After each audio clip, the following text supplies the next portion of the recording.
Samarqand viloyatidan keldik. Bu sog'lom bolajon klinikasini kelinim Instagram orqali topdi. Keyin shu kishilar telefon orqali bog'lanib, bu yerga keldik. Nevaram 10 yashar. Hozir bu yerda yaxshi ishini olib ketyapmiz. Natijasi yaxshi. Sizlarga rahmat. Hozir telefonlashib keldik. Shu yerda hozir shu yerda davolanyapmiz. Qatnab yaxshi natija beryapti. 7 kun bo'ldi, shu o'zgarishlar bo'ldi. Men shu vrachlardan, meditsina xodimlarining qilgan mehnatlaridan, xizmatlaridan juda ham xursandman. Chunki bolajonim yaxshi bo'lib qoldi. Shularga rahmat, sog'-salomat yurishsin hammasi. El xizmatida charchamasin. Ilohim.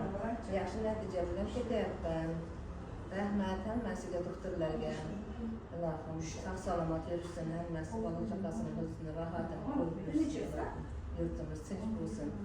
Hech kimning bolasi kasal bo'lmasin, hamma sog'lom yursin ilohim. Shifokorlarning boriga shukr, shunchalik yengillashtirib, yaxshi qilib berdi bolalarimizni. Rahmat hammasiga.